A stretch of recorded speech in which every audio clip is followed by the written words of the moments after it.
Innal hamdalillah nahmaduhu wa nasta'inuhu wa nastaghfiruh wa na'udzu billahi min shururi anfusina wa min sayyiati a'malina may yahdihillahu fala mudilla lahu wa may yudlilhu fala hadiya lahu asyhadu an la ilaha illallah wahdahu la syarika lahu wa asyhadu anna Muhammadan 'abduhu wa rasuluhu la nabiyya wa la rasula ba'dah amma ba'd.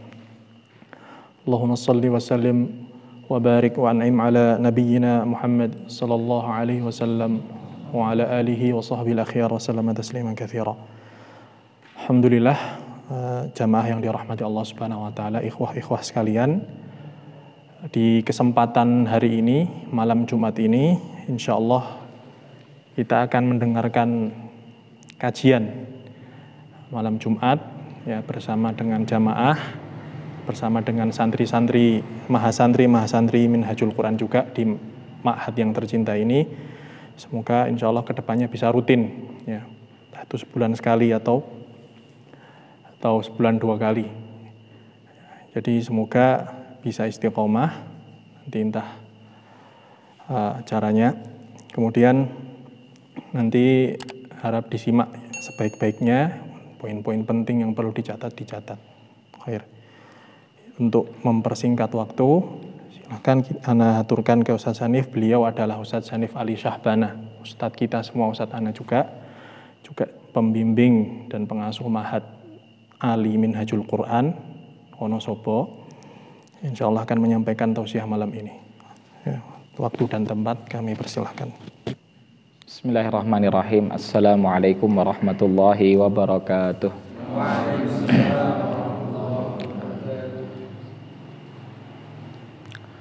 Alhamdulillahi rabbil alamin, wal aqibatu lil muttaqin, wala udwana illa 'alal zalimin.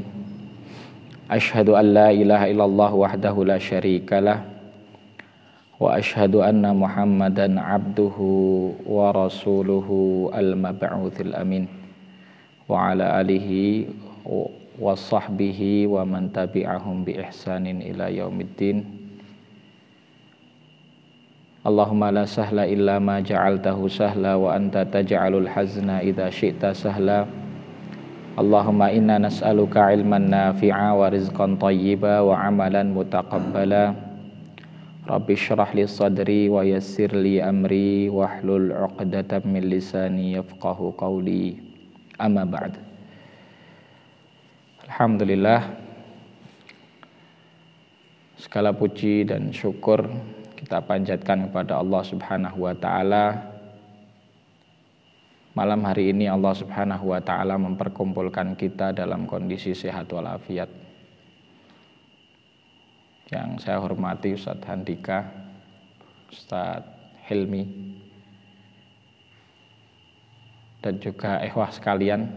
Ini di sini ada, masya Allah nih, tim-tim perintis yang ikut mendukung berdirinya dan berjalannya Pondok Pesantren Minhajul Quran. Ada Mas Ustadz Danang Panji sebagai Ketua Yayasan Gema Qurani yang menaungi Pondok Pesantren Minhajul Quran. Dan juga teman-teman ini ada Mas Farid, ada Pak Himyar, Mas Ustadz Aflah, Mas Agung, Mas Inung, dan Pak Sinten, Pak Zahid, Pak Zahid, juga Mas Edi juga datang, dan yang lain di sini juga santri-santri Minhajul Quran yang kami cintai, kami banggakan. Ini pertama kali saya bertatap muka ketemu dengan santri semua. Kemarin sempat ketemu yang dari Medan, habis itu saya balik ke Karanganyar. Alhamdulillah, hari ini Allah Subhanahu wa taala permudah perjalanan kami. Tadi sampai rumah sekitar jam berapa tadi? Jam 4 ya, jam 4 sore. Perjalanan siang dari Karanganyar lancar, alhamdulillah, nggak ada halangan apapun. Dan mungkin sedikit perkenalan dulu biar mungkin santri juga nanti tidak canggung untuk berinteraksi ke depannya. Nama saya Sanif Ali Syahbana. Jadi asli kelahiran Wonosobo sini. Ini Kecamatan Kalikajar. Di barat kecamatan ini ada Kecamatan Kertek. Mungkin kalau para santri yang pas datang lewatnya dari arah utara atau dari arah barat pasti melewati Kecamatan Kertek. Di pertigaan itu ada pasar yang ramai. Nah, timur pasar itulah kampung halaman Ustadz, dan kebetulan dulunya satu kampung, satu dusun, satu desa sama Ustadz Handika. Dan ini hitungannya Ustadz Handika masih saudara Ustadz juga. Allah Subhanahu wa Ta'ala mudahkan untuk Ustadz bisa merantau dari sejak tahun awal 2000 sampai sepulangnya dari perantauan panjang 2015. Ya. Kemudian qadarullah rencana awal ingin kembali ke kampung halaman belum terrealisasi. Sehingga Allah Subhanahu wa Ta'ala takdirkan sekarang Ustadz berdomisili di Karanganyar. Dan dipasrai amanah berupa pesantren juga. Mungkin sebagian ada yang sudah pernah dengar Pondok Pesantren Salman Al-Farisi. Ini tempat adik beliau ini di sana.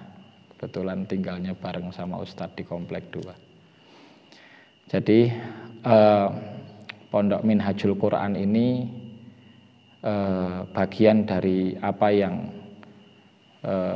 menjadi satu cita-cita kami dari dulu, agar tercipta, agar terwujud lembaga pendidikan Quran di daerah Kabupaten Wonosobo ini, agar ikut menyiram dan menanam barokah ya, bagi masyarakat sekitar ya.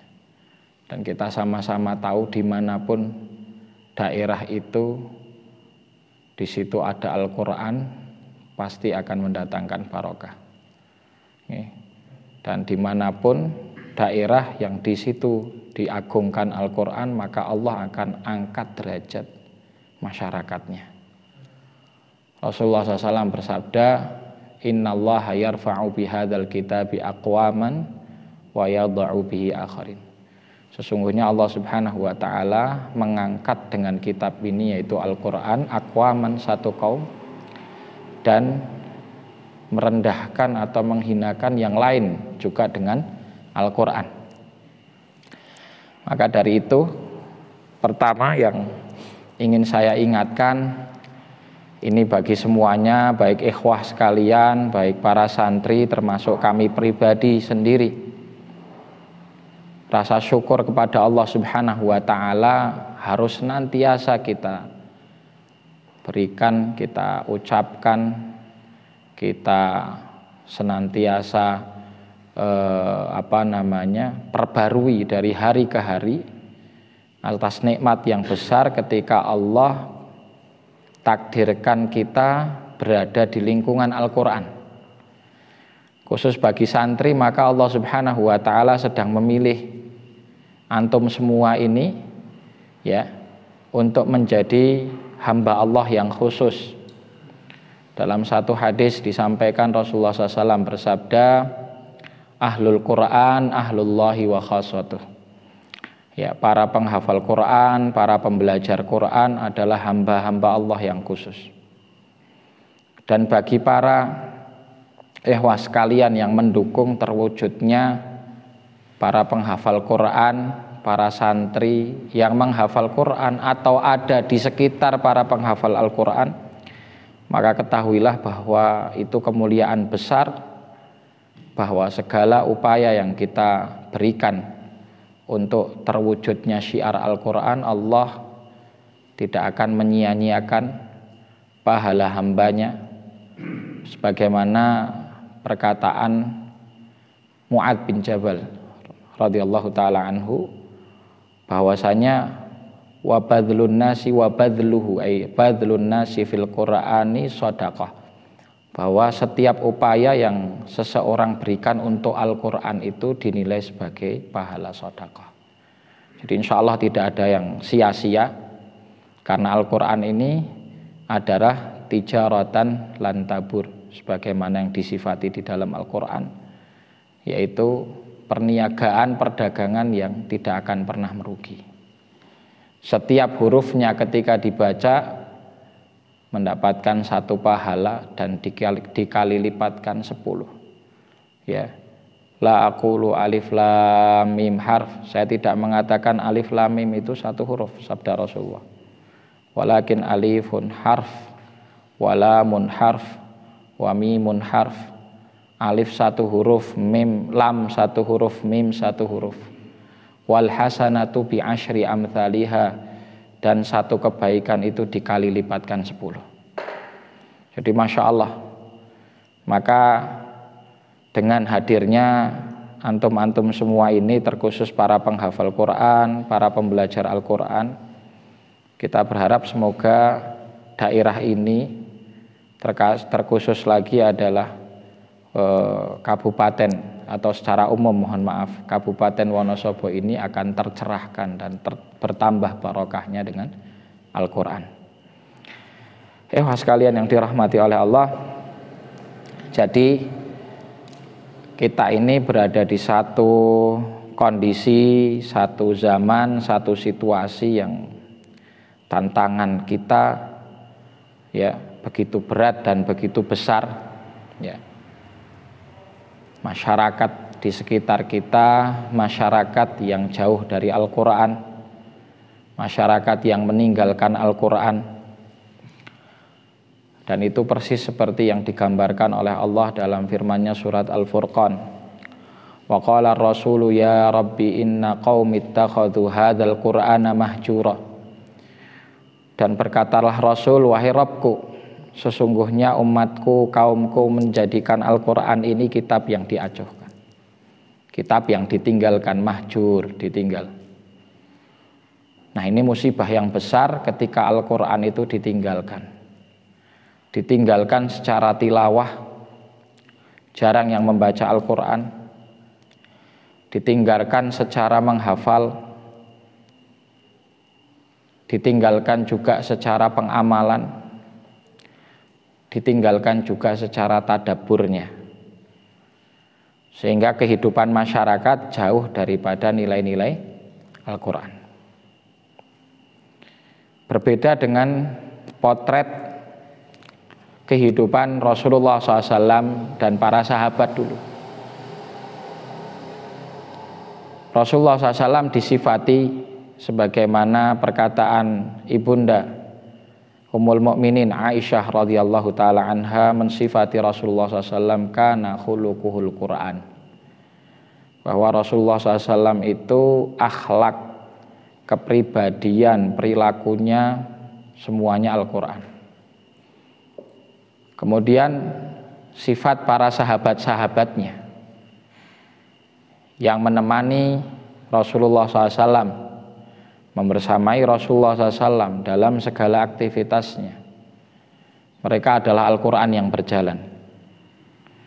Mereka adalah Al-Quran yang berjalan. Teori-teorinya itu bisa kita dapatkan dalam Al-Quran, sedangkan praktek potret nyatanya ada pada perilaku sahabat. Maka wajar masa itulah masa terbaik, masa yang paling dibarokai dari seluruh masa dari umur dunia ini. Rasulullah SAW bersabda, khairul quruni qarni, sebaik-baik masa masaku, yaitu masa sahabat. Tsummal ladzina yalunahum, tsummal ladzina yalunahum. Kemudian generasi setelahnya yaitu tabi'in, kemudian generasi setelahnya yaitu tabi'ut tabi'in.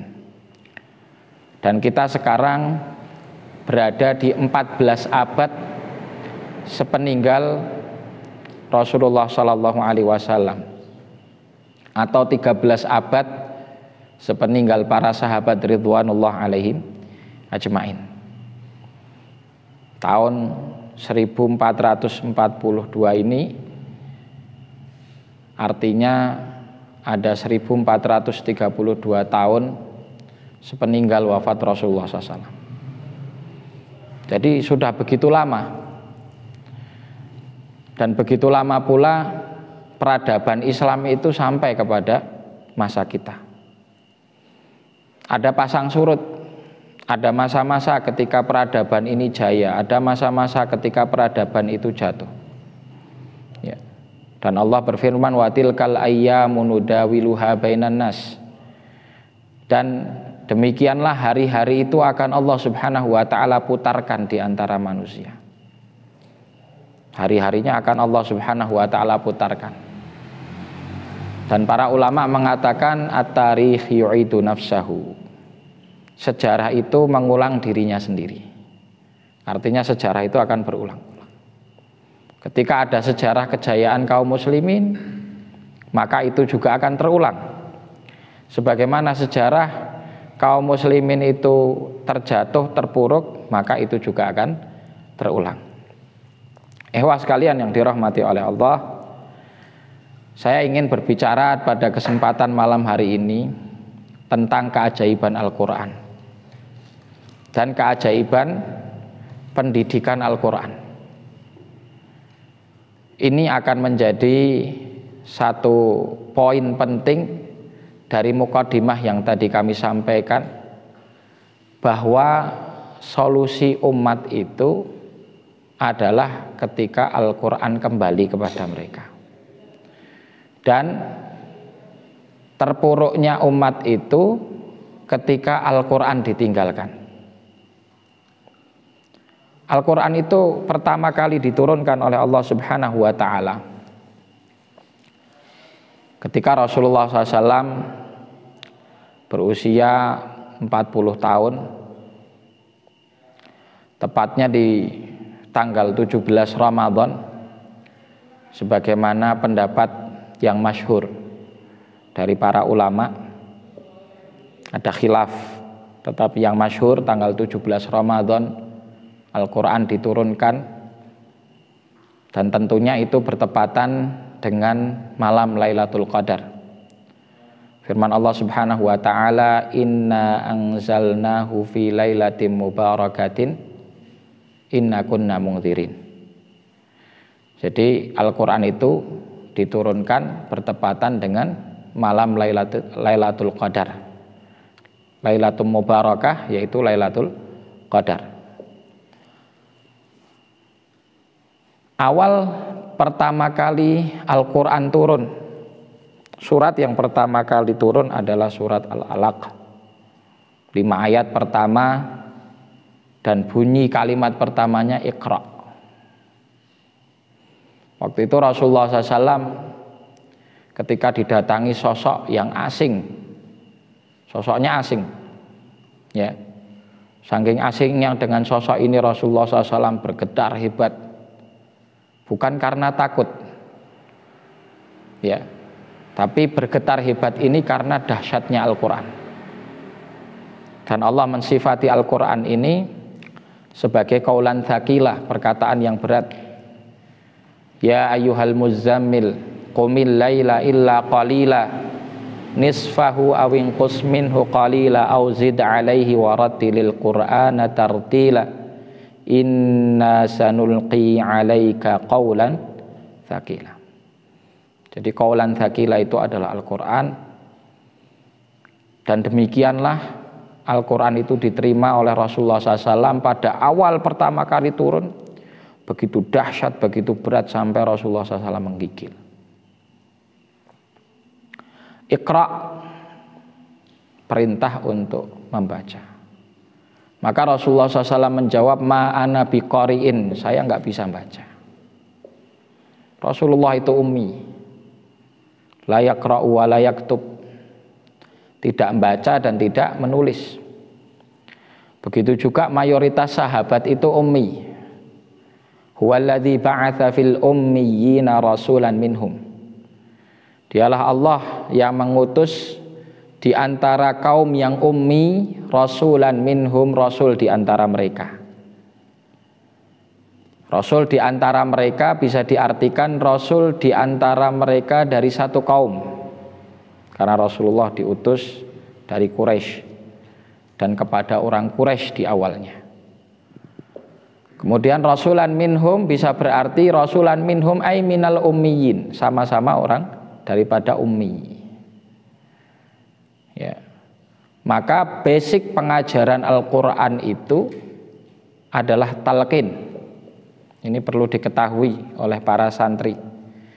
Ya, basic pengajaran Al-Qur'an itu adalah talqin.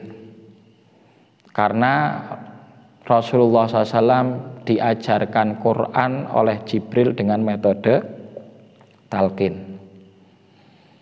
Nah, ini jadi nanti kalau pas diajari asatidzah, Ustadz Handika atau Ustadz Hilmi kok ditalkin kayak anak kecil, jangan tersinggung, ya, karena seperti itu prosesnya.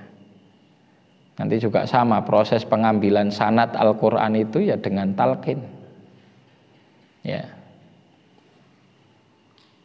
karena memang ini metode yang paling dasar dalam pengajaran Al-Quran. Di dalam talqin itu ada banyak hal, banyak kebaikan. Sebelumnya saya definisikan dulu, talqin itu adalah ketika seorang murid mengikuti bacaan guru, ya, sesuai dengan apa yang dituntunkan.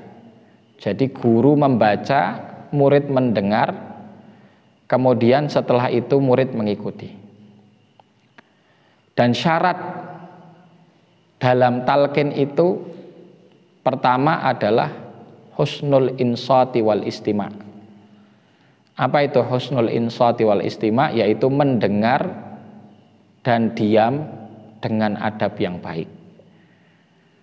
Ya, dan para ulama itu menggambarkan proses ini adalah setengah dari ilmu.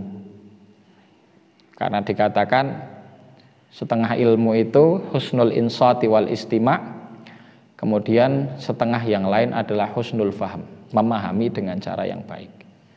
Jadi orang itu kalau sudah bisa diem, dengar dengan seksama, dengan baik, kemudian bisa memahami dengan baik, maka ilmu didapat 100%. Itu syaratnya dalam talqin harus dengerin dulu.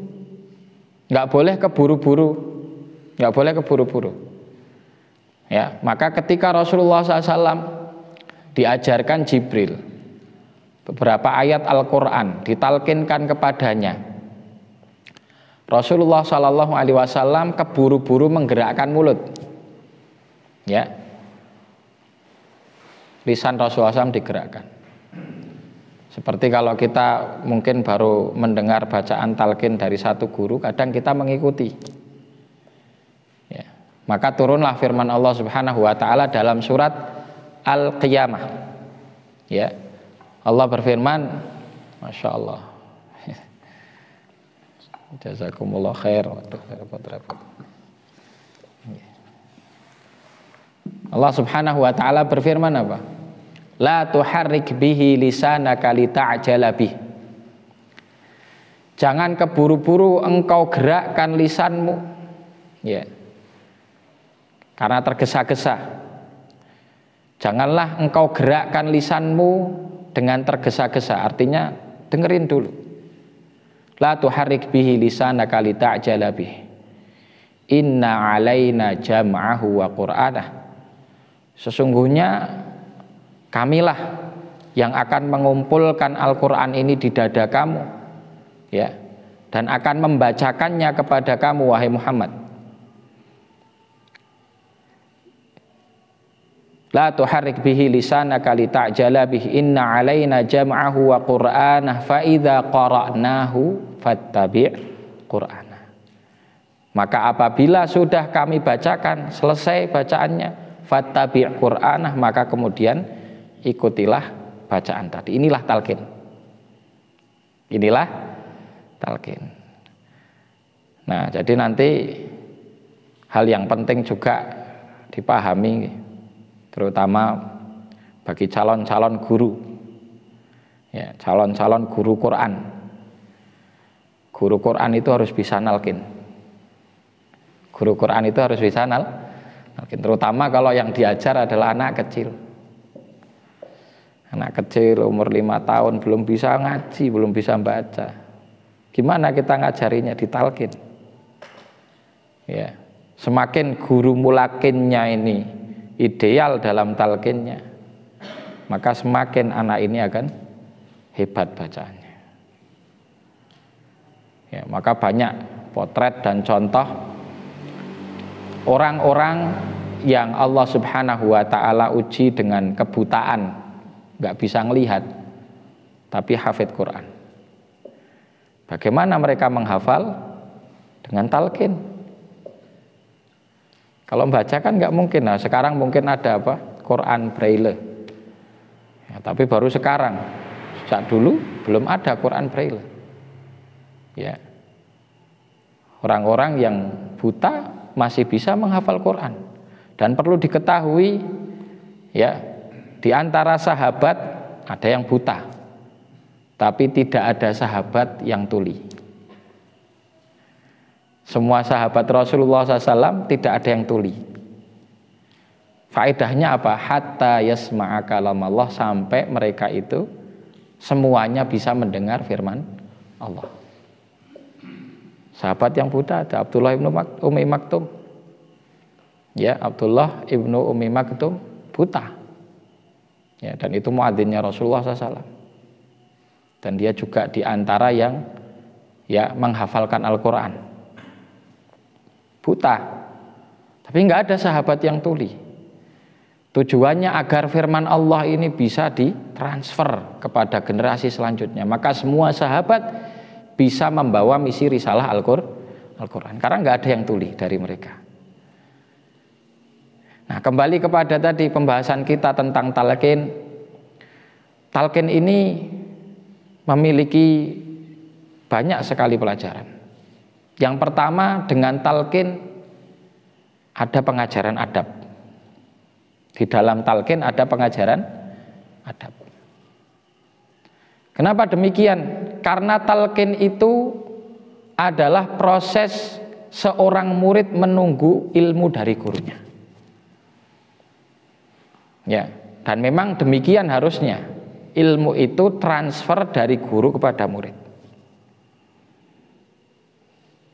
Ya. Kemudian di dalam talqin ada kesabaran. Ini diantara adabnya ada kesabaran.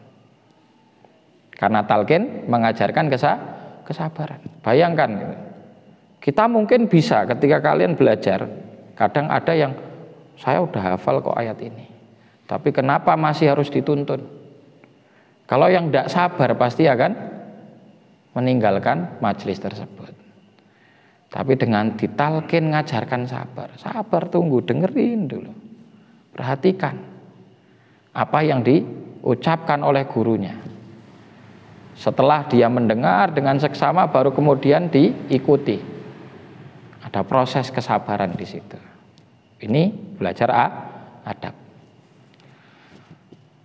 Talqin artinya seorang murid dia harus menundukkan dirinya di hadapan gurunya. Ya. Karena dalam talqin murid itu pasrah dengan apa yang mau diberikan oleh guru. Di masa ketika sistem pendidikan sekarang itu, murid merasa lebih tinggi dari guru, sehingga ilmunya nggak barokah. Ya. Bahkan banyak murid yang nggak butuh ilmu dari guru. Maka coba dilihat, siswa-siswa belajar, gurunya ngajar di depan, muridnya tidur. Mungkin nggak dengan metode talqin terjadi itu? Nggak mungkin. Maka ada pelajaran adab. Kemudian di dalam talqin ada tadabbur, dan itu tujuan utama diturunkannya Al-Quran. Allah Subhanahu wa ta'ala berfirman, Kitabun anzalnahu ilaika mubarakun liyadabbaru ayatihi waliyatadzakkara ulul albab. Satu kitab yang Allah Subhanahu wa taala turunkan kepada kita tujuannya adalah untuk ditadaburi dan pengingat bagi orang-orang yang mau berpikir. Jadi Al-Quran itu bukan sekedar dihafal. Ini para penghafal Quran penting. Al-Quran itu ditadaburi. Dan tadabbur Quran adalah salah satu daripada obat hati yang paling mujarab. Salah satu daripada obat hati yang paling mujarab. Maka Ibrahim Al-Akhwas, salah satu ulama tabi'in, memberikan 5 tips mengobati hati, dan itu kita kenal tombo ati. Ya, tombo ati yang kemudian dilakukan itu sebetulnya perkataan tabi'in. Ibrahim Al-Akhwas. Dia mengatakan yang kemudian diterjemahkannya tombo ati itu 5, tombo ati iku 5 dengan bahasa Jawanya. Yang pertama, maca Quran sak manane. Apa itu maca Quran sak manane? Tadabbur. Tadabbur Al-Qur'an. Asy-Syaikh Al-Allamah Muhammad Hasan Waladdadu, salah satu ulama terkemuka, ulama yang luar biasa dari Mauritania, hafizahullahu taala. Beliau itu termasuk baqaya salaf, sisa-sisa daripada orang salaf.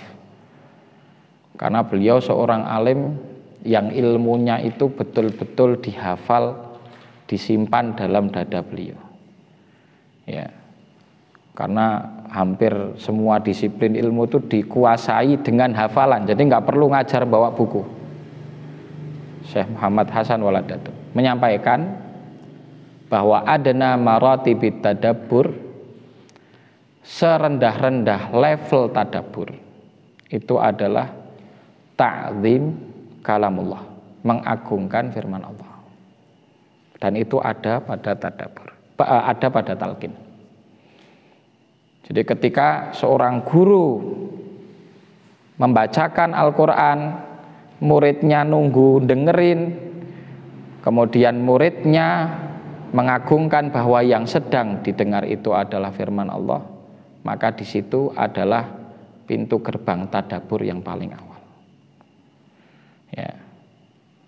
Nanti bisa dipraktekkan, monggo ini, baik para ikhwah sekalian atau para santri, jenengan dengerin ngaji atau ngaji, tapi dengan menata hati bahwa yang mau dikaji, yang mau dibaca, atau yang mau didengar itu adalah firman Allah.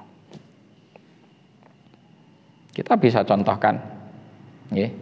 Ini praktek talqin ini. Habis ini saya akan bacakan satu firman Allah, mungkin yang simpel saja, surat An-Nas. Oke. Saya minta semua yang hadir, santri dan ikhwah sekalian, untuk bisa fokus. Coba disingkirkan dulu pikiran-pikiran yang menyibukkan hati kita, dan hadirkan bahwa kita mau mendengar firman Allah. Yang mau kita dengar itu firman Allah. Oke, coba diperhatikan. Baik. A'udzu billahi minasy syaithanir rajim.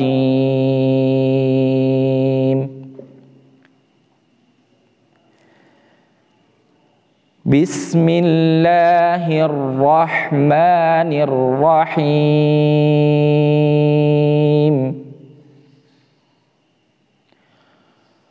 Qul a'udzu birabbin nas,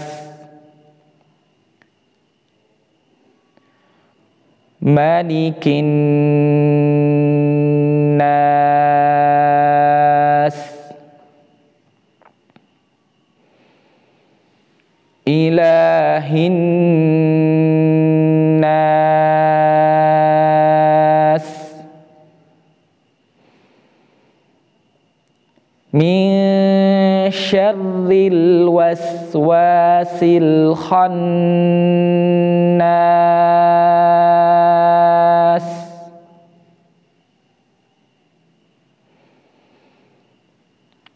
alladzi yuwaswisu fi sudurin nas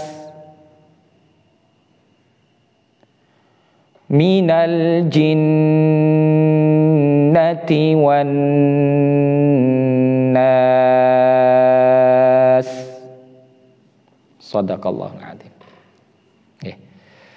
Nah, itu bacaan surat An-Nas yang tadi kita sampaikan.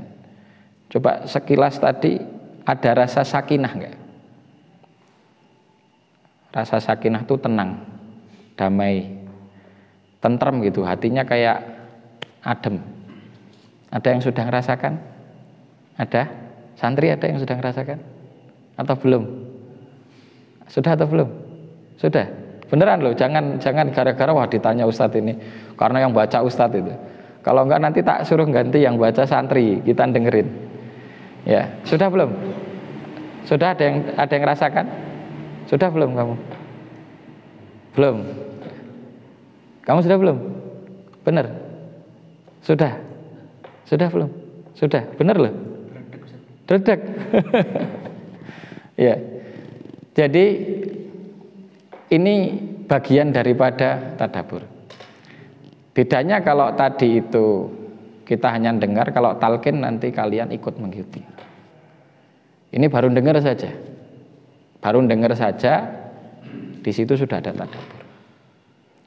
Maka ketika Rasulullah SAW bersabda, majtama'a qaumun fi baitin min buyutillah yatluna kitaballah wa yatadarasunahu fima bainahum illa nazalat fihimus sakinah. Tidaklah berkumpul satu kaum di rumah daripada rumah-rumah Allah Subhanahu wa taala, apa yang dilakukan? Yatluna kitaballah, membaca kitab Allah, wa yatadarasunahu fima bainahum, dan mempelajari isi daripada kitab Allah itu di antara mereka. Illa nazalat fihimus sakinah. Pertama kali yang didapatkan apa? Nazalat fihimus sakinah. Sakinah tadi, ketentraman tadi. Wa ghasyiyatuhumur rahmah, dikucuri rahmat. Rahmatnya apa nanti? Masya Allah banyak sekali. Rahmat Allah itu ya sangat luas. Ya, sangat luas sekali rahmat Allah Subhanahu wa taala. Dan kita sama-sama tahu, maka rahmat itu adalah salah satu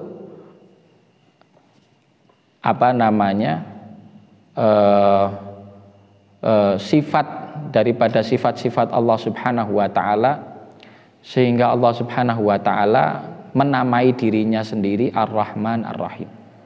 Ya, saking luasnya rahmat tersebut.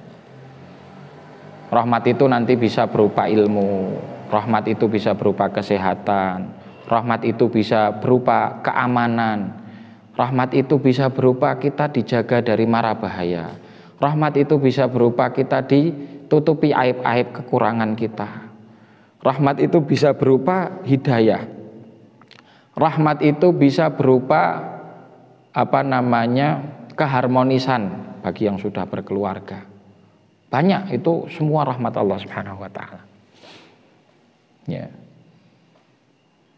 Wa ghasyiyatuhumur rahmah wa haffathumul malaikah, dinaungi malaikat, wa dzakarahumullahu fiman indah. Maka Allah juga akan menyebut-nyebut nama orang yang belajar Al-Qur'an tadi ya kepada makhluk yang ada di sekitarnya. Nah, inilah majelis ilmunya Rasulullah SAW dengan para sahabat. Ya, majelis ilmunya Rasulullah SAW itu dengan para sahabat itu Al-Quran.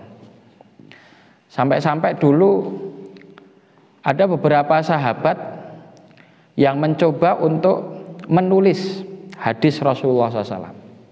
Di awal-awal Rasulullah SAW mengajar para sahabat.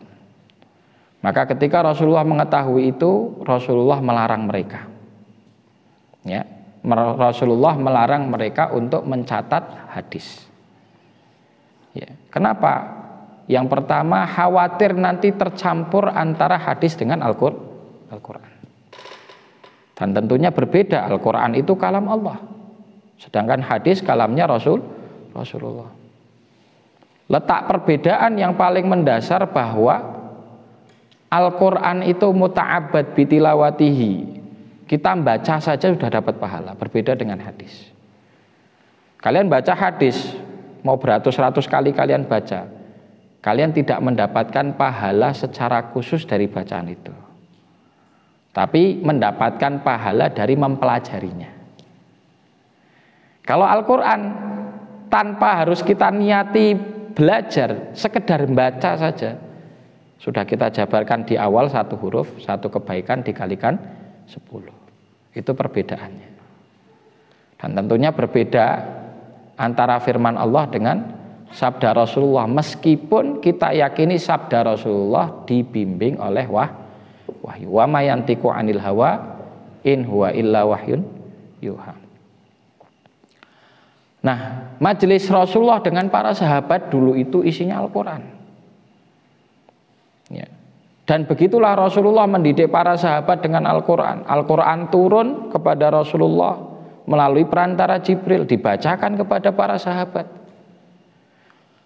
Mereka mencoba untuk memahami, menghayati, menghafal, kemudian mengamalkan.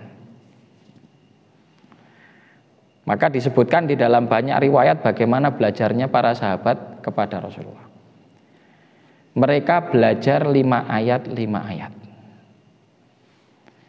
Tidak ditambah 5 ayat yang baru sebelum mereka bisa memahami, menghayati, mengamalkan.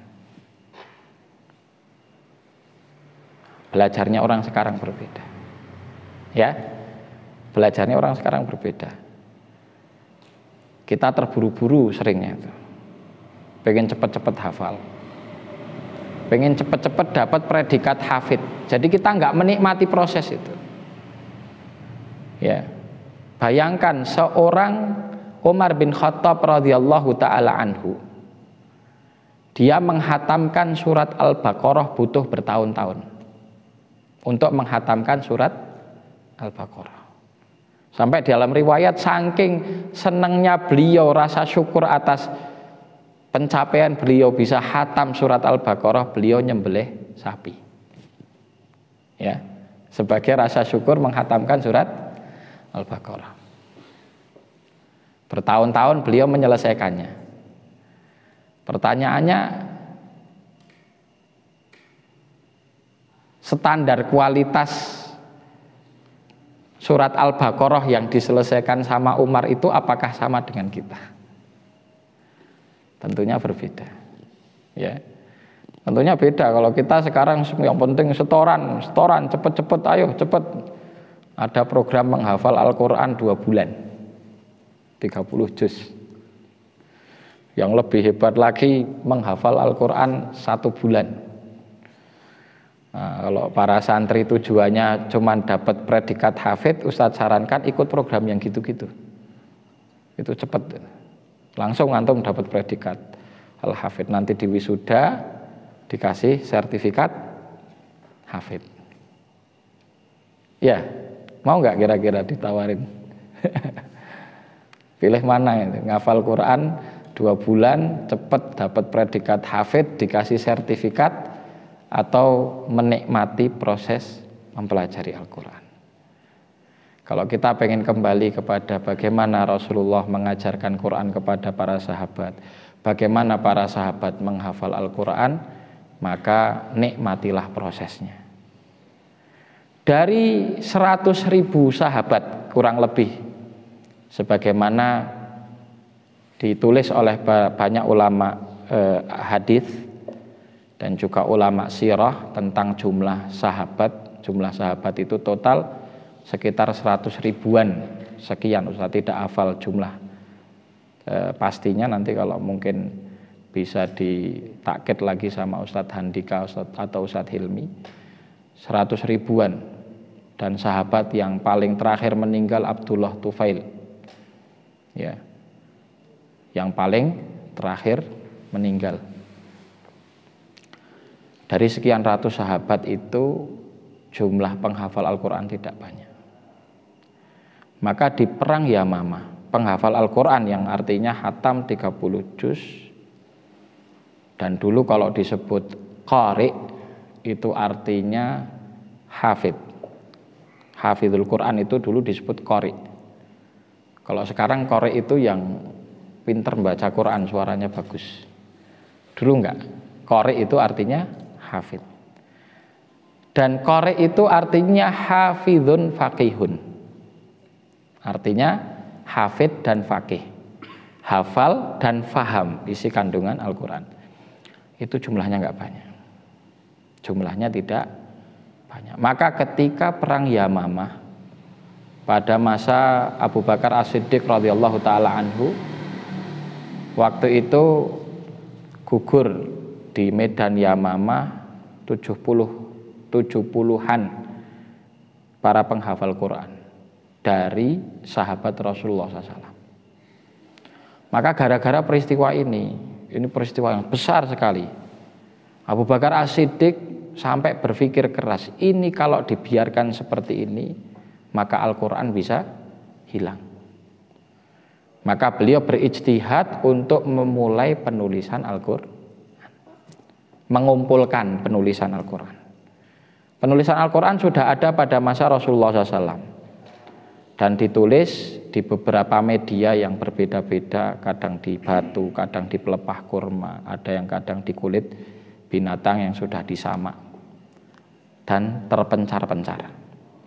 Maka kemudian diperintahkan untuk mulai mengumpulkan kitabatul Quran, tulisan-tulisan Al-Quran tadi. Ya.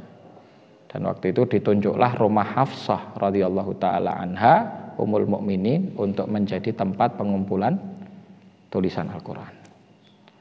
Kalau bukan karena minim ataupun jumlah yang sedikit dari para penghafal Quran, Ustadz pikir tidak harus seorang Abu Bakar As-Siddiq berijtihad untuk mengumpulkan Quran.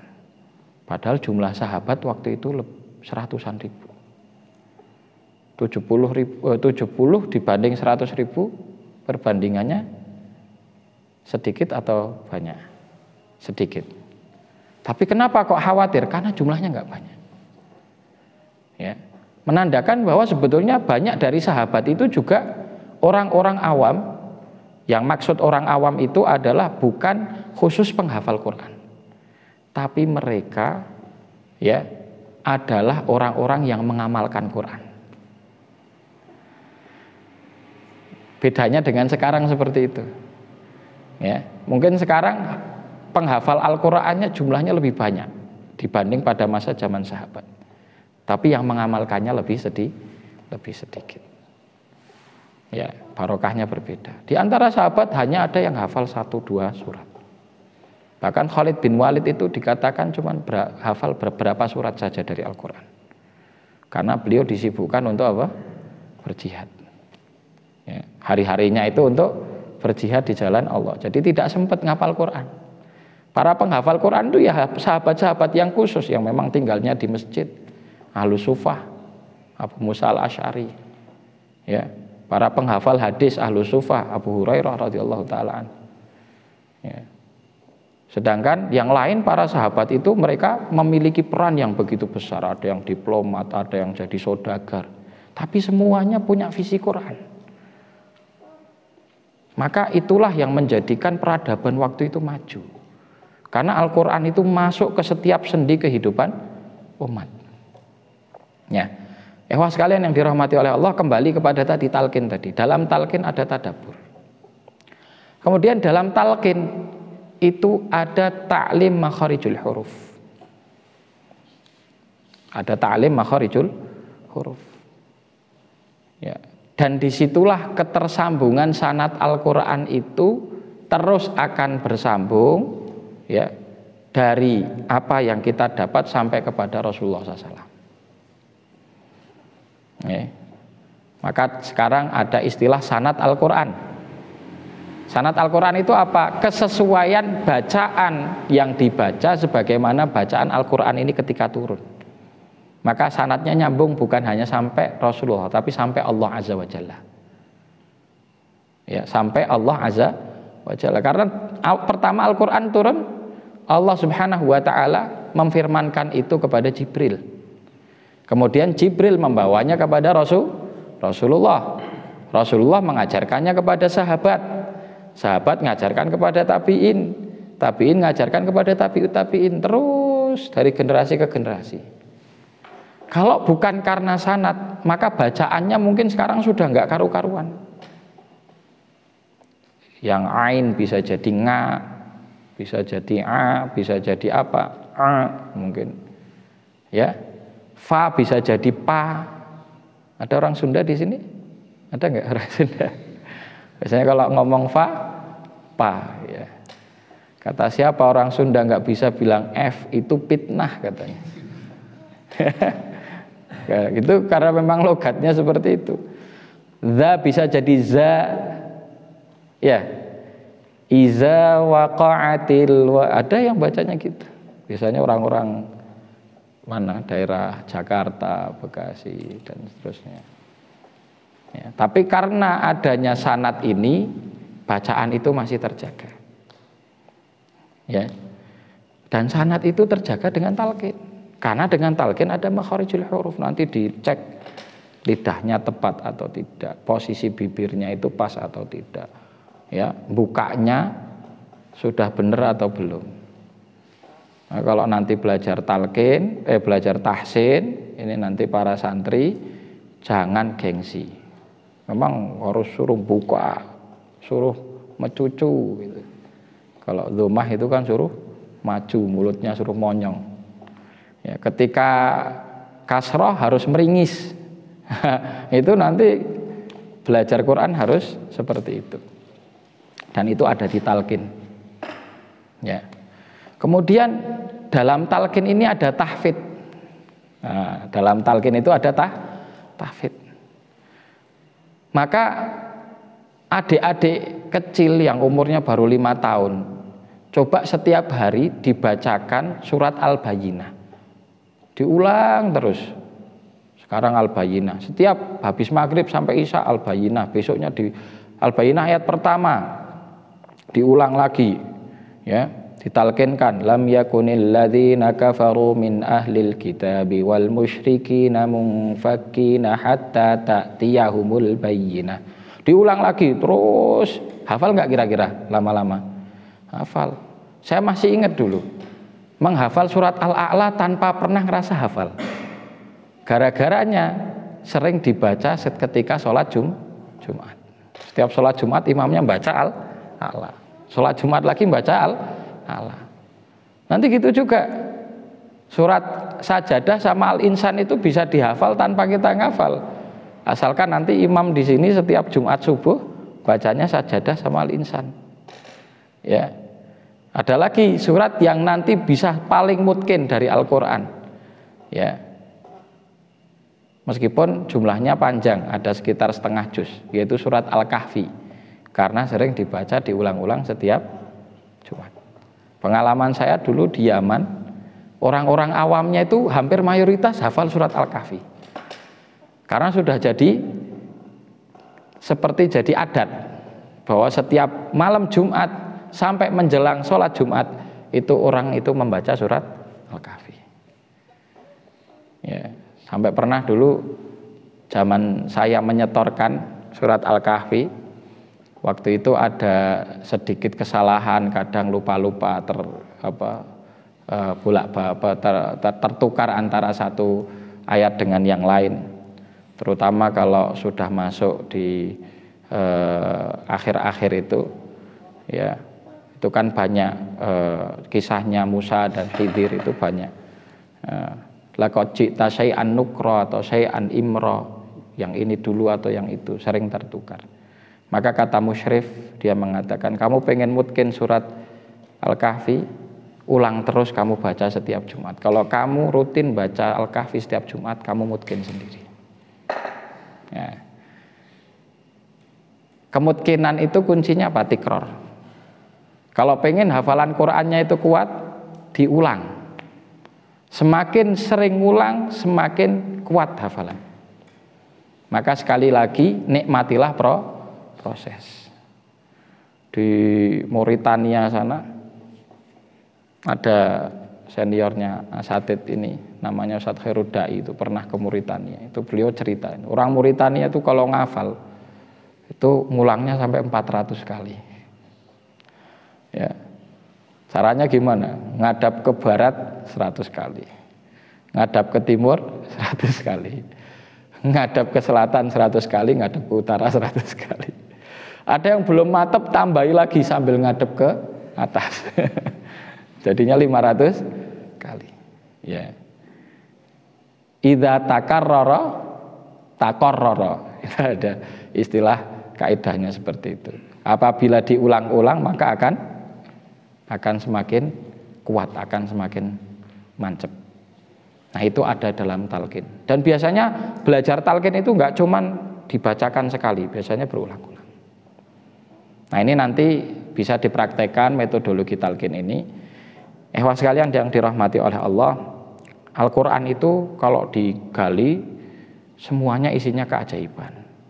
Maka Al-Qur'an itu mukjizat. Al-Qur'an itu mukjizat. Ya. Apa maksudnya mukjizat itu?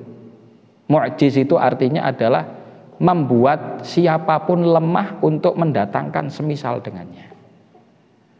Akhirnya orang semua akan percaya bahwa ini bukan perkataan sembarangan, bukan perkataan makhluk. Ya. Dan dalam Al-Qur'an ada ayat-ayat tahaddi. Tahaddi itu artinya tantangan. Menantang orang untuk mendatangkan semisalnya. Qul la in ijtama'atil insu wal jinnu ala ayyatu bimithli hadzal Qur'an la ya'tuna bimithlihi walau kana ba'dhuhum li ba'din dhahira. Kalaulah menungso, jin, manusia dan jin kumpul semuanya, seluruh dunia nih bikin musyawarah istimewa, musyawarahnya manusia dan jin, seluruhnya yang ada di bumi ini berkumpul untuk mendatangkan yang semisal dengan Al-Qur'an. 30 juz, 114 surat dan 6.000 sekian ayat. Ya, lan ya'tuna bimithlihi, tidak bakal mendatangkan yang semisalnya. Walau kana ba'dhuhum li ba'din dhahira, meskipun saling sokong menyokong, saling bantu mendantu, enggak bakal bisa mendatangkan seperti Al-Qur'an. Ya. Bahkan ditantang, oh ya sudah, Al-Qur'an ini kebesaran lah, satu Al-Qur'an ditantang surat. Ya. Surat. Di awal surat Al-Baqarah ada yang hafal. Surat tantangan, ayat tantangan untuk mendatangkan satu surat. Faktu bisuratim, gimana ayat awal ayatnya? Ayo, ada yang sudah mulai ngafal belum ini? Faktu bisuratim min mithli, gimana awal ayatnya?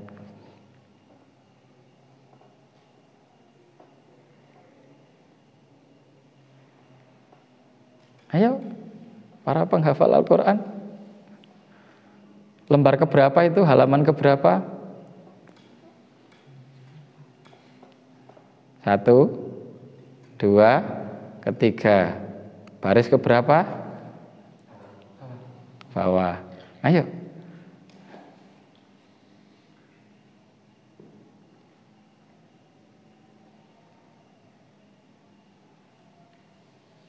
Wa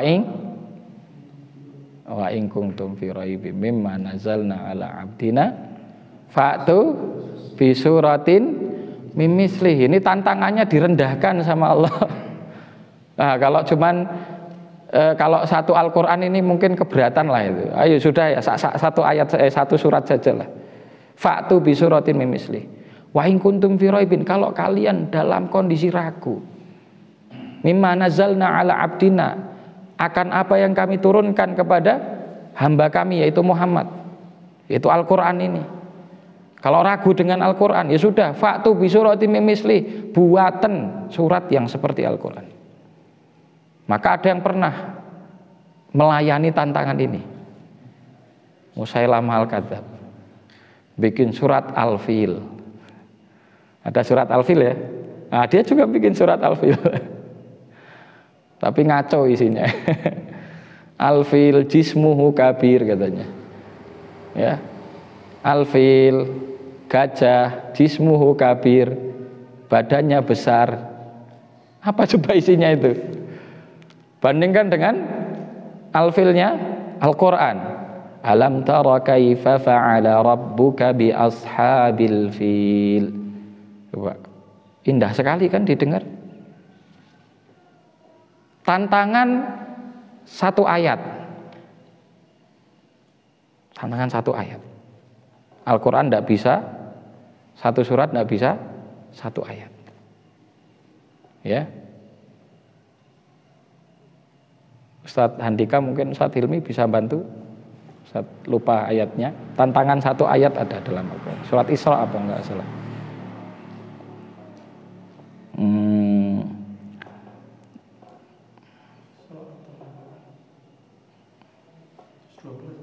Atau Al-Hajj. Kalau enggak Al-Isra, Al-Hajj. Tantangan untuk mendatangkan satu ayat. Ya. Nanti kita buka insya Allah. Ini Ustadz belum istihdzar ayatnya. Jadi diturunkan lagi tantangannya sampai mendatangkan satu ayat. Tidak bisa. Tidak ada yang bisa. Karena memang Al-Quran adalah mukjizat. Nah, jadi kita ini kalau ingin mendapatkan ya barokah dari Al-Quran, karena dalam Al-Quran itu banyak sekali keajaiban. Seperti diantaranya Al-Quran itu syifa. Ya, wa nunazzilu minal Qur'ani ma huwa syifa.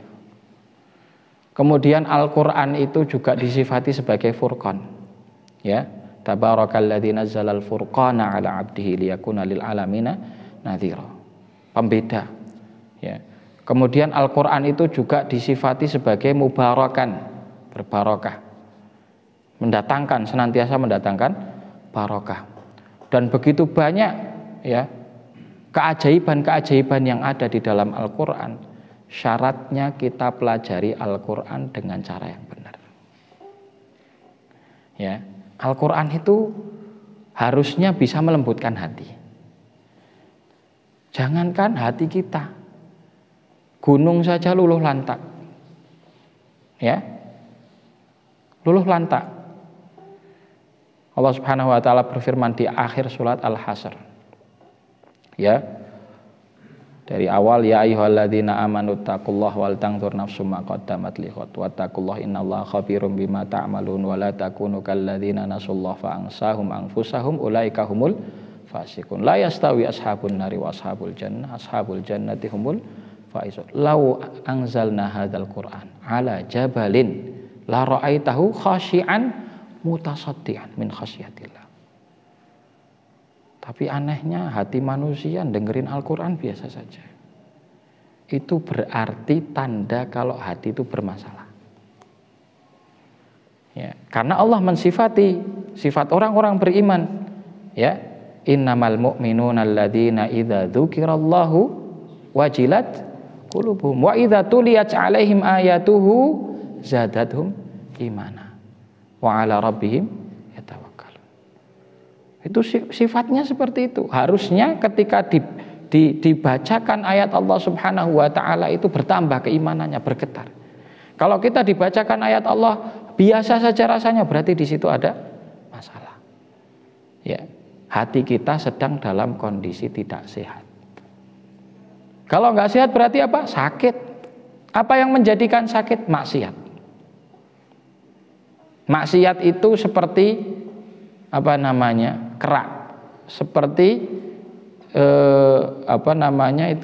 karat. Kalau besi itu ada karatnya. Maksiat itu seperti karat tersebut, yang kalau itu sudah menutupi seluruh bagian daripada hati, maka semakin sempit celah kebaikan itu akan masuk. Dan kaidahnya dalam iman itu al-imanu yazidu bit ta'ah wa yanqusu bil ma'siyah. Iman itu akan bertambah dengan ketaatan, turun ketika kita bermaksiat. Maka ketika maksiat dilakukan itu drop terus sampai kepada titik terendah. Sampai ketika kita ngaji itu males sekali.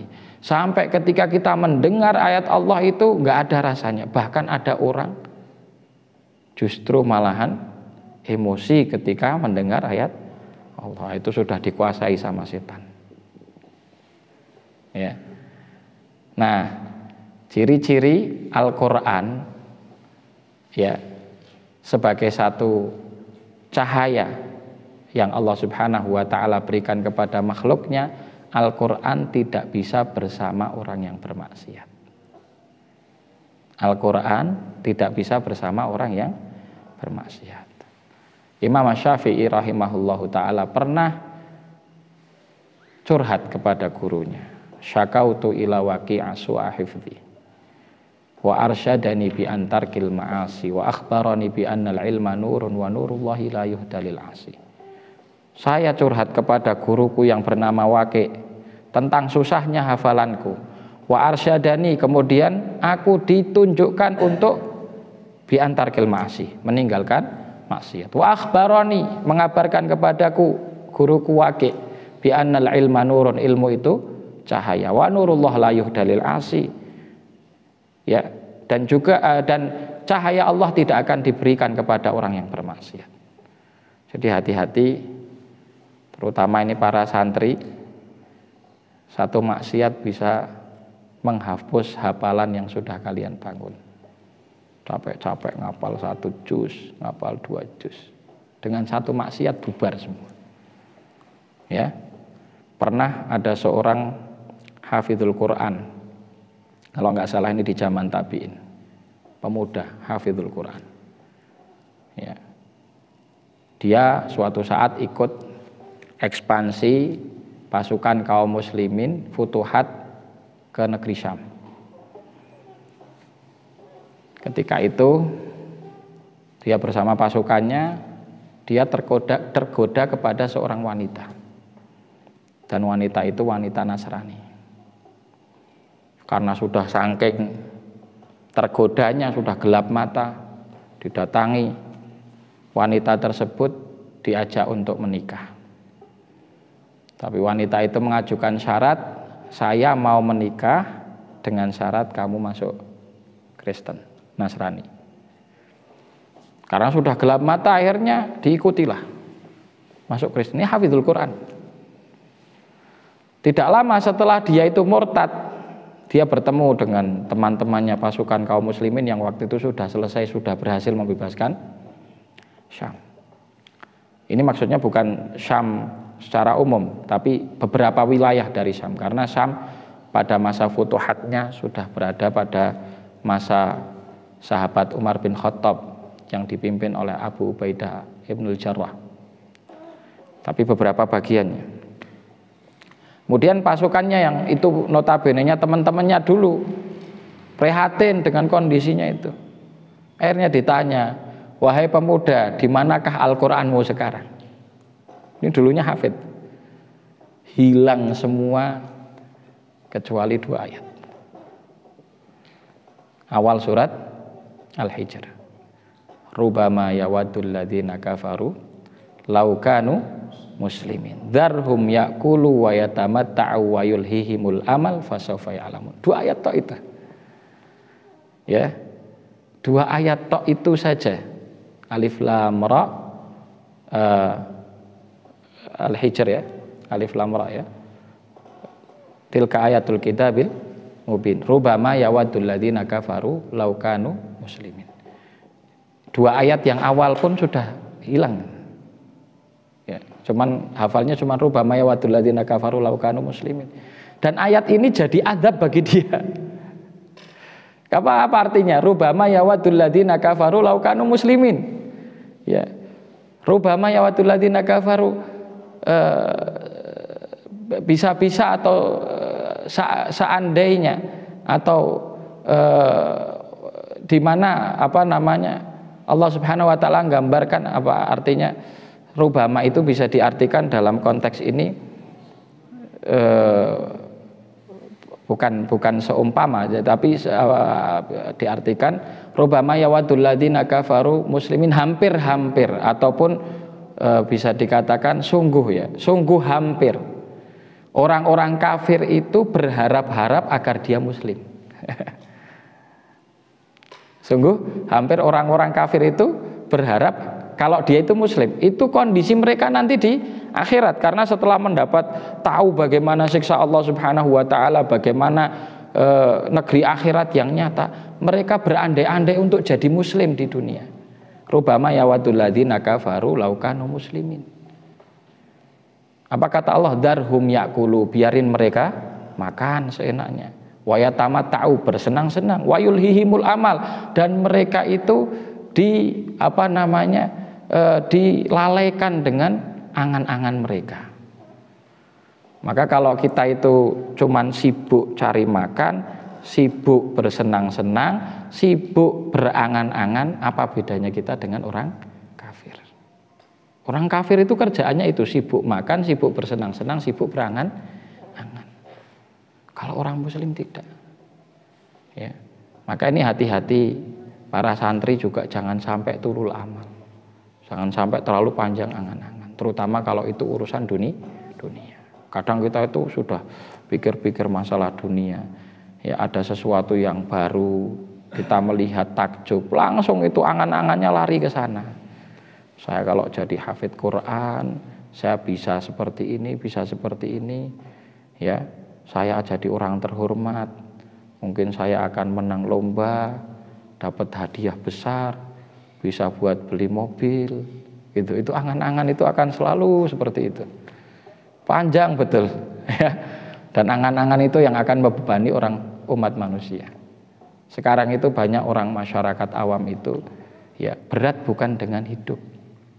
Kalau beban hidup itu tidak berat sebetulnya. Ya. Beban hidup itu sebetulnya apa toh? Makan, ya toh? Minum, pakaian sudah banyak, tempat tinggal sudah ada, ya, bahkan sudah berkeluarga. Makan kalau cuman untuk sekedar menegakkan tulang sulbi, tulang punggung belakang ini, cukuplah dengan 3.000 sudah cukup. Kalau nggak percaya, kita ajak ke bibi saya atau bude saya itu kalau pagi jualan bubur. Jualan sini ada khasnya namanya nasi megono. Ya, satu bungkus itu 2.000. Ya, sama tempe 1.000 dapat 2. Ya, itu sudah kenyang. 3.000 cukup. Tapi orang ngeluh, wah ini kurang.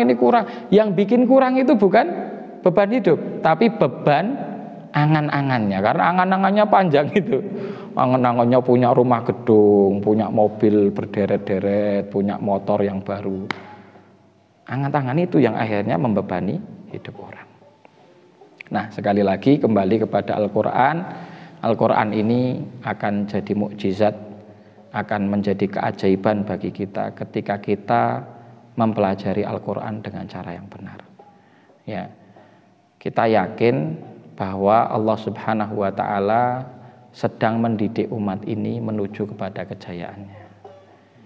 Memang beberapa tahun belakangan ini umat Islam berada pada titik yang paling memprihatinkan. Ya, dan itu bagian dari sunnatullah. Bukan hanya sekarang, dulu pun pernah terjadi. Ya, dulu ketika orang-orang Andalus meninggalkan Al-Quran, maka dari sejak abad kelima Andalus itu jatuh sampai sekarang, ya, belum bisa kita kembalikan lagi karena sebabnya meninggalkan Al-Quran. Sekarang Allah Subhanahu wa ta'ala didik umat ini, dan kita bersyukur Allah Subhanahu wa ta'ala membuka pintu hati umat untuk kembali membuka Al-Quran. Salah satunya sekarang banyak sekali pesantren-pesantren tahfidzul Quran. Ini barokah dari Allah. Sekarang banyak digalakkan program menghafal Quran. Mulai banyak diadakan musabaqah Al-Quran. Tapi ingat, kesuksesan kaum muslimin dalam Al-Quran bukan cuma di hafalannya, tapi ketika kita bisa menegakkan nilai-nilai Al-Quran dalam kehidupan, menegakkan nilai-nilai Al-Quran. Ketika nilai-nilai Al-Quran itu tegak di dalam kehidupan kita, maka ketahuilah bahwa itu kabar gembira dari Allah, kemenangan itu semakin dekat, kejayaan itu semakin dekat. Siapa tahu pembawa kejayaan itu adalah beliau-beliau ini, para santri-santri kita. Ya, insya Allah kita yakin hanya menunggu waktu.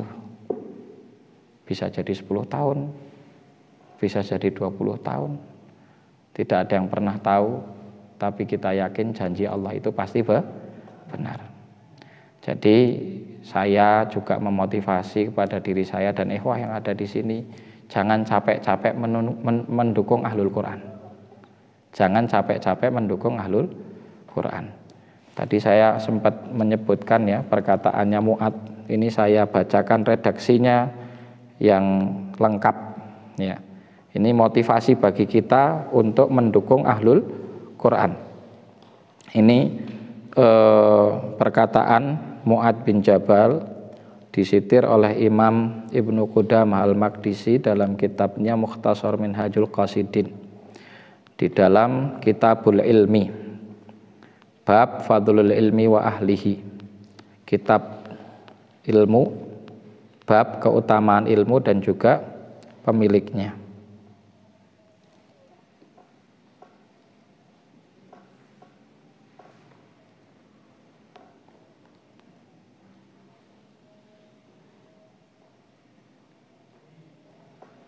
Bentar.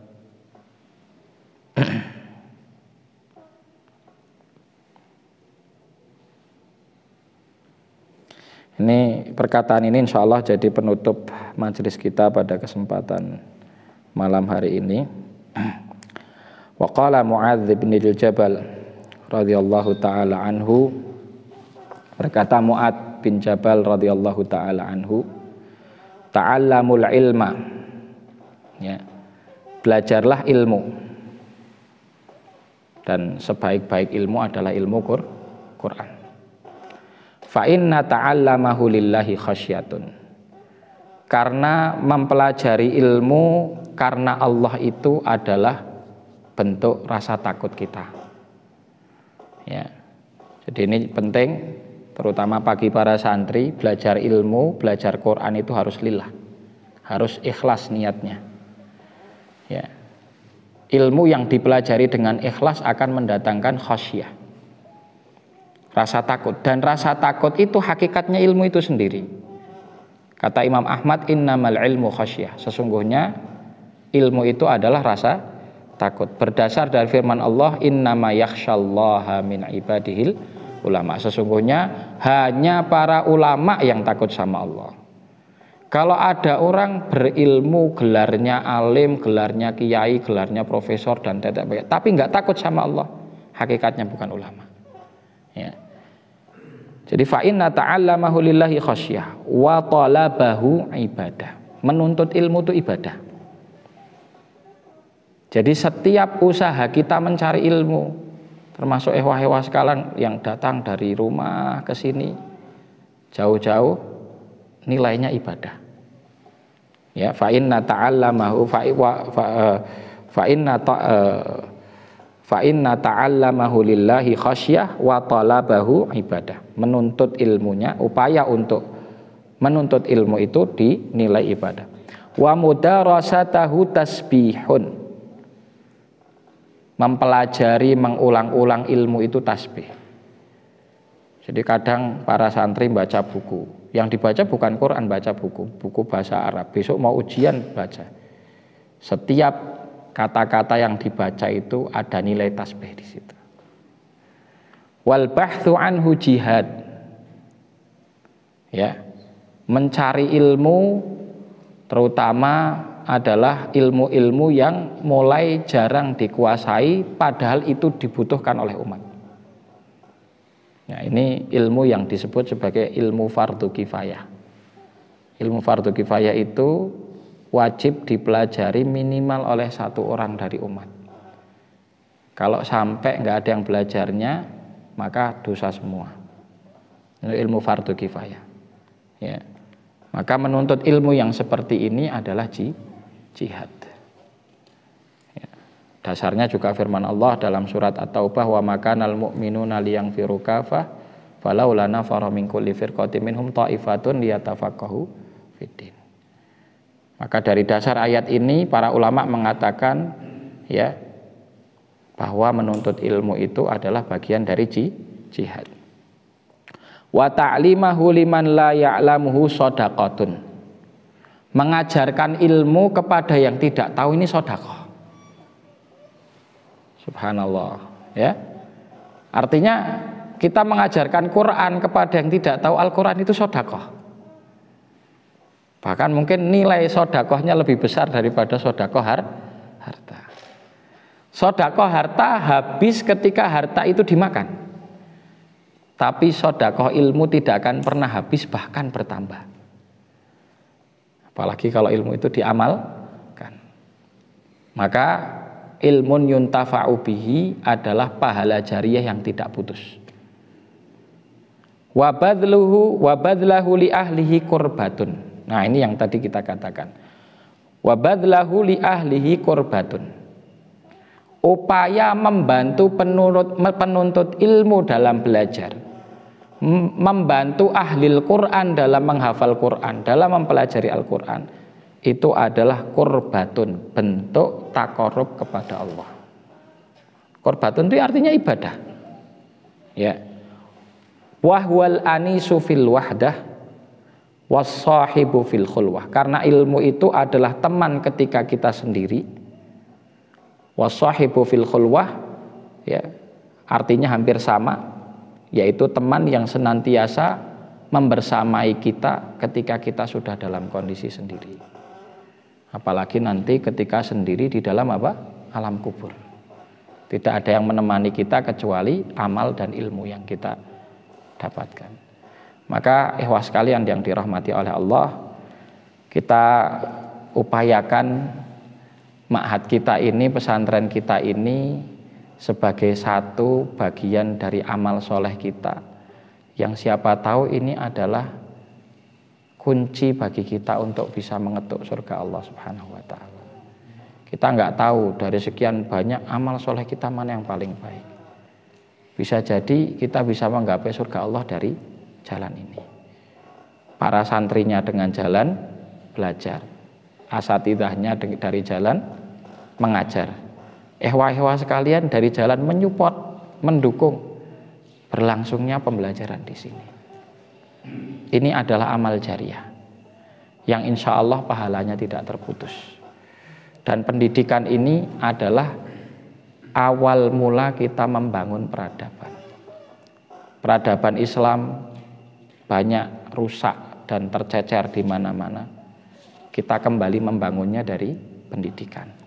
Insya Allah ketika ini baik, ini besar, akan berbarengan juga dengan baik dan besarnya peradaban kita. Ya, sekarang masih kecil, tapi dengan izin Allah beberapa tahun ke depan kita yakin Allah Subhanahu wa ta'ala akan membesarkan amal ini, dan insya Allah nama-nama dari semua yang mengawali ini akan tercatat, ya, dan pahalanya mengalir bahkan ketika kita sudah menghadap Allah Subhanahu wa ta'ala. Itu mungkin yang bisa kami sampaikan, ya, tentang Al-Quran. Dan insya Allah taklim ini kita akan adakan secara rutin setiap kami pulang ke Wonosobo. Biasanya jadwalnya Jumat kedua, dan ada Ustadz Fajri juga, insya Allah mungkin besok beliau akan menyampaikan.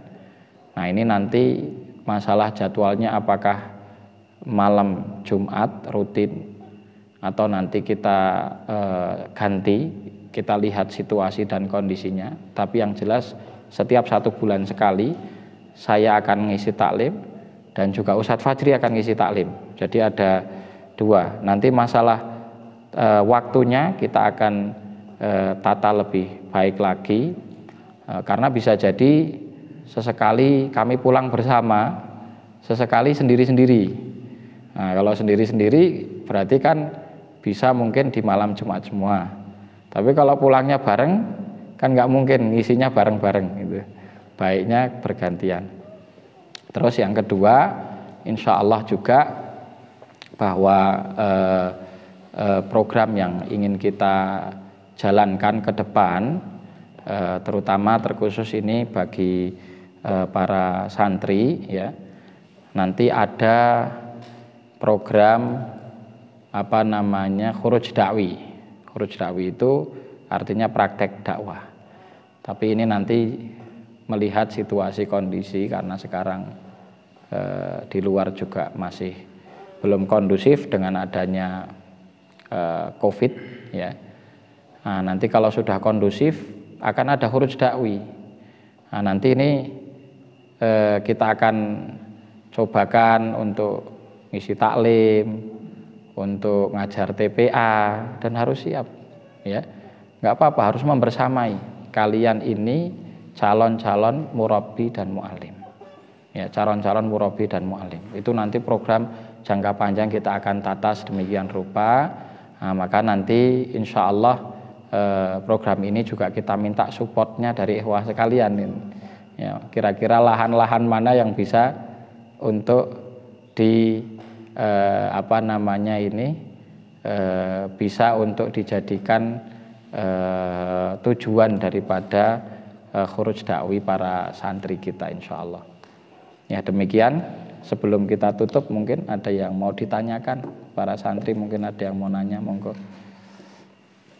Nggih, betul. Tentang Imam Syafi'i itu perkataan yang menanyakan kepada gurunya. Nggih. Minta tolong dilanjut. Nggih, syakautu ila waqi asu ahifdzi. Aku apa namanya, syakwa itu mengeluhkan kepada guruku tentang susahnya hafalanku. Wa arsyadani bi antarkil ma'asi. Maka guruku fa arsyadani bi antarkil ma'asi, maka guruku mengarahkanku untuk meninggalkan maksiat. Wa akhbaroni bi annal ilma nurun, dan mengabarkan kepadaku bahwa ilmu itu cahaya. Mengabarkanku bahwa ilmu itu cahaya. Wa nurullahi la yuhda lil asi, dan cahaya Allah tidak diberikan kepada orang yang bermaksiat. Wa nurullahi la yuhda lil asi, dan cahaya Allah tidak diberikan kepada orang yang bermaksiat. Nah, ini juga ikhwah yang ada di sini, nah, semoga nanti bisa punya keluarga, keturunan, putra putri yang ahlul Quran. Nah, insyaallah. Cukup? Ada nggak yang ditanyakan yang lain? Ada yang mau bertanya? Sudah mulai ngafal belum, Ustaz? Sebagian sudah. Yang belum masih tahsin. Iya, sekarang di tahsin sama kan kita bagi 2 halakoh. Halakoh ana udah hafal semua tapi masih intensif tahsin juga. Ya. Talqin juz 30 ya, insyaallah. Sabar ya. Belajar harus sabar. Enggak apa-apa. Nanti kita ndak ada target harus 30 juz.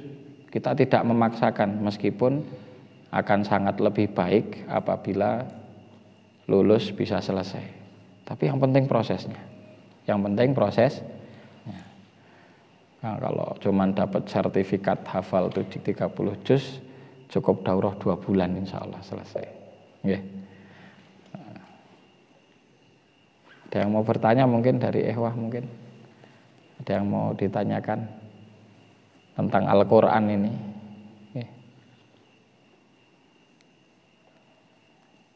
Khusus untuk saya mungkin kita akan mulai kajian tentang Al-Quran ya, karena di sini ma'hadnya namanya Minhajul Quran gitu. Jadi harus tahu Quran itu apa, isinya apa. Kita akan bedah lebih jauh lagi. Kita akan bedah juga tentang nanti praktek tadabbur Al-Quran seperti apa. Kita nanti mungkin akan angkat beberapa ayat Al-Quran, kita kaji tafsirnya, ya, kita juga mungkin akan mengenal beberapa hal terkait sejarah Al-Quran gitu ya. Ini penting sekali karena sekarang ini umat ini banyak tidak tahu masalah itu. Sampai-sampai ada yang tersesat mengatakan Quran yang sekarang palsu. Itu kan kacau. Ada kan? Iya ada. Ya. Orang Syiah Rafidhah itu mengatakan Al-Quran yang sekarang itu palsu. Yang asli di mana? Yang asli di Lauhil Mahfud. Kemudian yang asli itu sekarang tersembunyi. Ya, yang asli Quran yang asli itu yang ada di rumahnya Fatimah katanya. Dan lebih parahnya Quran yang asli itu Quran yang diturunkan kepada Imam Ali, bukan yang diturunkan kepada Rasulullah SAW. Dan katanya di akhir zaman nanti akan muncul. Maka kita tanyakan, lah kalau Al-Quran yang asli itu nggak ada, kalian sekarang ikut apa? Padahal mengaku kitabnya juga Al-Quran. Itu ada. Saking awamnya masyarakat kita tentang Al-Quran, ya, mereka juga tidak memahami bagaimana beradab kepada Al-Quran. Ya, maka kita masih sering dapati baca Quran, Al-Qurannya ditaruh sejajar dengan kaki. Ya, bawa Al-Quran, Al-Qurannya ditenteng gini. Bahkan kadang kita dapati dari santri. Nah, ini tidak boleh. Kitab At-Tibyan mau diajarkan saja, fi adab hamalatil Quran. Itu penting, belajar adab dulu sebelum belajar Al-Quran. Ada kitabnya Imam Nawawi, At-Tibyan fi adab hamalatil Quran. Kalau nggak ada yang ditanyakan, saya kira cukup. Oh ada, monggo. Saya pernah dengar dulu ada ayat yang... Oh ya sebentar, Afwan. Tadi namanya siapa? Ya, dari mana Hamam? Sukoharjo. Ini namanya? Putra dari mana Putra? Tapanuli, Masya Allah. Gimana? Dulu pernah ada ayat lalu dihapus, itu kenapa dihapus? Nah, mansuh, dihapus. Ya, ini juga bagian dari kita mempelajari Al-Quran. Dalam Al-Quran itu ada nasih, ada mansuh. Ada ayat yang menghapus, ada ayat yang dihapus. An-naskhu fil Quran itu ada beberapa jenis, ya. Penghapusan ayat Al-Quran ada dua. Yang pertama, ada beberapa, bukan dua. Yang pertama adalah naskhut tilawah wal makna, dihapus secara bacaan dan juga maknanya, artinya hukumnya itu dihapus semuanya. Ya, jadi sudah memang tidak dipakai. Dulu pernah dibaca, dihapus, tidak dibaca lagi dan tidak dipakai hukumnya. Naskhu al-hukmu, naskhu tilawah, hukmi wa tilawah, menghapus hukum dan tilawahnya. Kemudian yang kedua, naskhu tilawah wa baqaul hukum. Ya, dihapus tilawahnya tapi hukumnya masih. Ya, di antara contoh ini firman Allah Subhanahu wa taala, asy-syaikhu wa syaikhatu idza zanaya farjumuhumal battah. Itu dulu ayat dari Al-Qur'an. Ya. Artinya asy-syaikhu wa syaikhatu, laki-laki yang sudah menikah atau perempuan yang sudah menikah, idza zanaya, apabila berzina, farjumuhumal battah, maka rajamlah mereka dengan batu. Ya, jadi ayat ini dulu dibaca, salah satu daripada ayat Quran, tapi dihapus. Ya, dihapus secara bacaannya saja, hukumnya masih, karena hukum raja masih berlaku. Hukum raja masih berlaku. Kemudian yang ketiga jenisnya adalah nashu al-hukmi wa baqa'ut tilawah. Nashul hukmi wa baqa'ut tilawah. Hukumnya dihapus, bacaannya masih, dan itu banyak dalam Al-Qur'an. Di antaranya firman Allah Subhanahu wa taala, walladzina yutawaffawna minkum wa yadharuna azwajan wasiyatan li azwajihim mata'an ilal hauli ghairi ikhraj. Surat Al-Baqarah. Ayat ini dihapus dengan ayat lain dari surat Al-Baqarah juga, walladzina yutawaffawna minkum wa yadharuna azwajan yatarabbasna bi anfusihinna arba'ata ashhurin wa asyara. Yang pertama Ayatnya berbicara dan wanita-wanita yang ditinggal mati suaminya. Ya tarabbasna bi anfusihinna, menunggu masa iddah sampai boleh menikah lagi. Yang pertama yutawafawna minkum wa yadharuna azwajan wasiyatan li azwajihim mata'an ilal haul. Jadi menunggunya 1 tahun. Itu hukum yang ada di ayat pertama. Jadi kalau ditinggal mati suami, maka 1 tahun dulu baru nanti boleh nikah.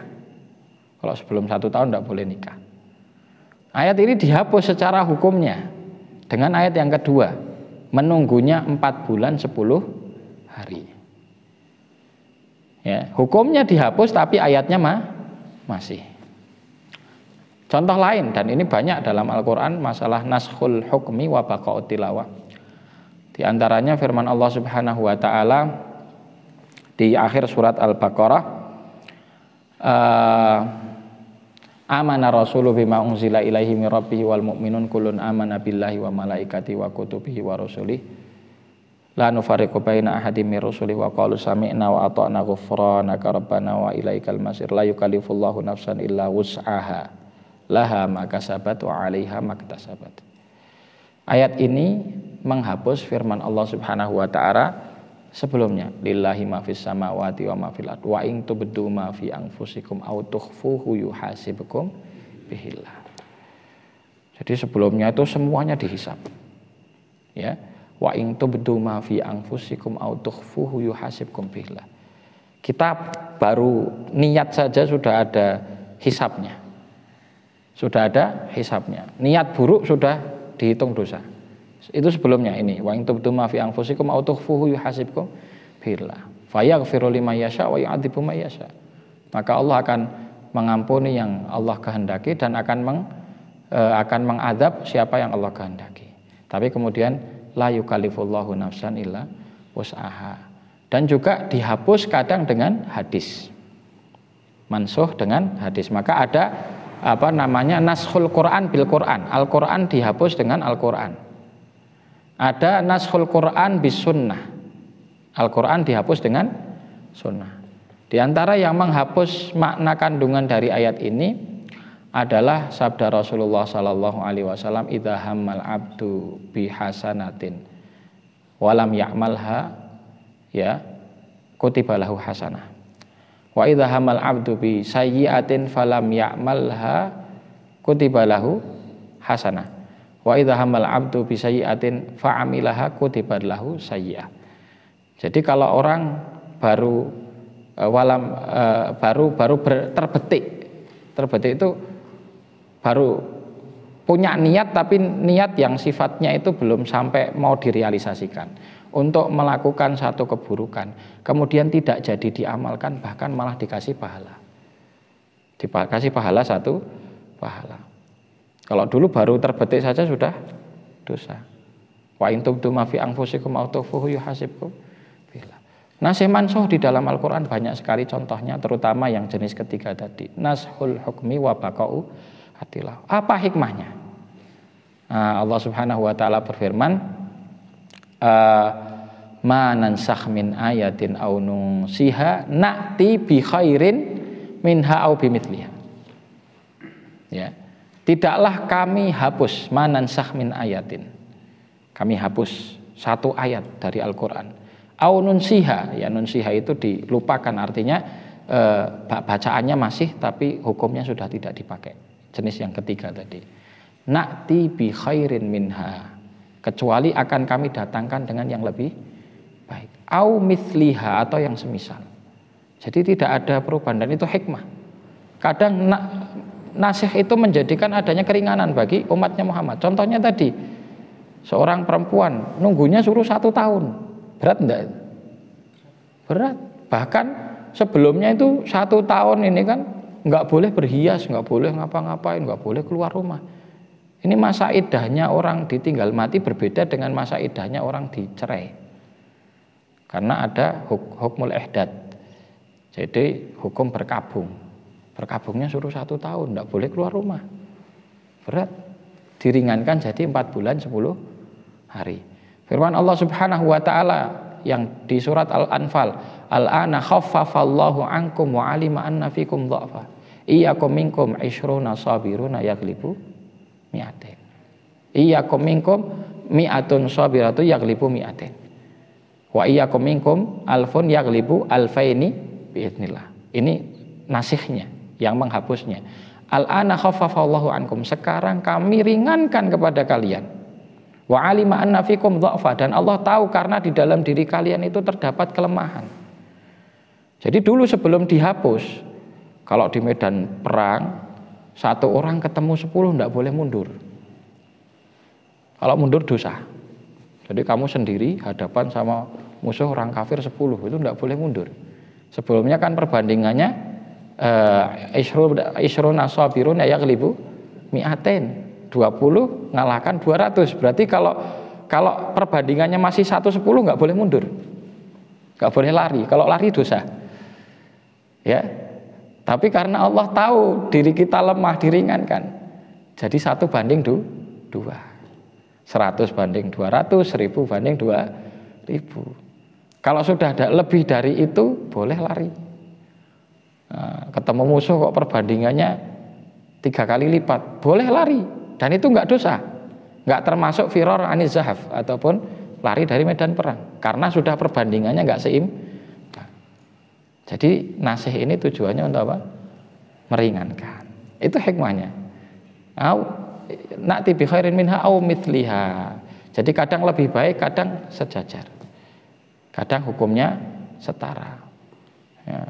Apalagi kalau nasih mansuhnya itu ya adalah menghapus syariat yang sudah ada terlebih dahulu. Ya, jadi syariatnya Muhammad ini penghapus dari syariat yang lebih dulu karena lebih ringan. Dulu Bani Israel itu kalau terkena najis harus dipotong. Jadi Bani Israel kalau ini kena najis baju harus dipotong. Ya, syariatnya Muhammad tidak seperti itu. Terkena najis cukup disucikan dengan air. Ya, jadi syariat ini menghapus syariat yang lebih dulu karena lebih ringan. Itu ya hikmahnya ya, nasih dan mansuh. Nanti mungkin lebih detailnya lagi akan dijabarkan sama ustadznya ketika sudah masuk materi tersebut. Ini untuk wawasan. Kalau ada yang tanya kan akhirnya jadi wawasan bagi yang lain. Oh, dalam Al-Quran ada nasih dan mansuh. Cukup? Nggak ada lagi yang ditanyakan. Nah, ini sekalian kenalan. Ini belum kenal semua. Tadi Mas Putra dari Tapanuli, Hamam dari Sukorejo sini, Kendal. Ini dari kanan dulu, kanan Mas siapa? Hah? Mu'ad siapa lengkapnya? Abdul Ghani, Abdurrahman. Mu'ad Abdurrahman. Masya Allah. Ya, ini Ustaz tahu orang tuanya kalau ini, tapi nggak tahu namanya. Kamu? Muhammad Nasruddin dari Palembang, Masya Allah. Yang belakangnya? Yang sana dulu, belakangnya yang sana. Dari mana Muhammad Reza? Tangerang, Masya Allah. Yang sampingnya? Dari mana Mas Bayu? Hah? Temanggung, Masya Allah. Yang depan? Oh ya, siapa? Fathu Nur Aziz dari Brebes. Ini depannya nih. Abdul Khalik dari Medan. Oh itu Tapanuli, kamu Medannya mana? Enggak, itu kan Tapanuli. Kamu dari Medan, di kota Medannya. Oh, Masya Allah. Nah ini dari Sukorejo. Ini kenal tetangga? Oh enggak. Oh kenalnya di sini malah, Masya Allah. Monggo. Ibrahim dari Tangerang. Ibrahim saja namanya. Ahmad Ibrahim, Masya Allah. Tangerang sama tadi mana? Tangerang. Oh iya, sama. Kenal di sini juga. Oh Masya Allah. Nah, ini sampingnya. Hah? Muhammad Rafif Dari? Hah? Bogor, Masya Allah. Yang ini? Hafid Nur Dikri dari? Lamongan. Yang paling belakang? Hah? Rohidul Fuad dari mana? Lamongan, Masya Allah. Yang ini Pak, jenengan dari mana? Santri paling senior, Masya Allah. Masya Allah, barakallahu fikum. Kita akhiri majelis kita di kesempatan malam hari ini. Saya ucapkan jazakumullah Ustadz Handika, Ustadz Hilmi atas waktu yang diberikan kepada kami. Subhanakallahumma wa bihamdika asyhadu an la ilaha illa anta astaghfiruka wa atubu ilaik. Wa sallallahu wa sallim wa barik ala Muhammad wa ala alihi wa sahbihi wa sallam tasliman katsiran. Assalamualaikum warahmatullahi wabarakatuh.